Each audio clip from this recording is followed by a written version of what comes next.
Oui, Ségolène Royal qui s'est beaucoup engagée dans ce projet tout au long de la création de ce projet.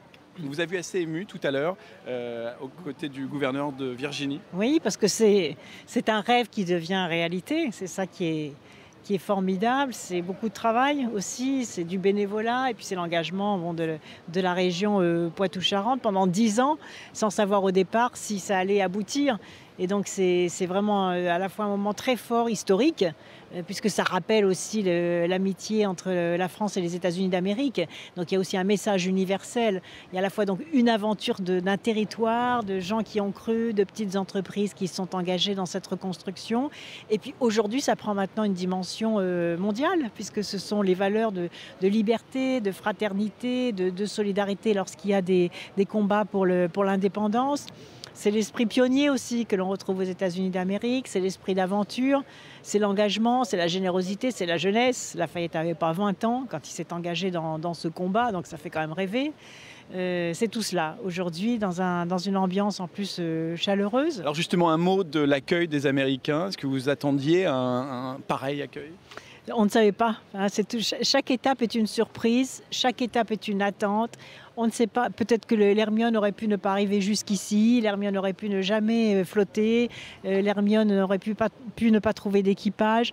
Chaque fois c'est un combat, chaque fois c'est un combat gagné et chaque étape il faut la déguster finalement. Chaque étape est un peu magique. Et aujourd'hui avec cet accueil chaleureux à Yorktown, c'est aussi beaucoup d'émotions chez les Américains parce qu'ils redécouvrent leur histoire. Et quand on sait que l'Hermione va rester ici jusqu'au 14 juillet, va franchir plusieurs étapes, notamment le jour de la fête des États-Unis d'Amérique, où la frégate de la Liberté va passer devant la statue de la Liberté.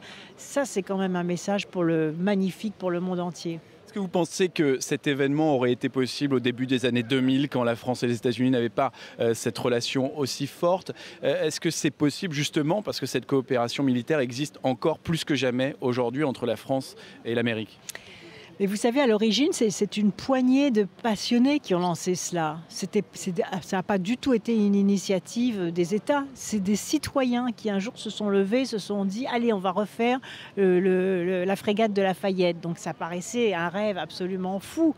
Et puis, moi, j'ai toujours cru à ce rêve quand je suis arrivée à la tête de Poitou-Charentes. Et j'ai engagé la région. Du coup, le département s'est engagé, la ville. Mais aujourd'hui, n'oublions pas que ce sont des fonds publics qui sont venus, plus les 4 millions de visiteurs qui, au fur et à mesure des années, sont venus visiter le chantier et en payant leur obol, leur entrée, ont permis aussi d'investir dans cette frégate absolument fabuleuse. Donc aujourd'hui, c'est un monument historique, finalement, et un monument historique qui raconte une histoire.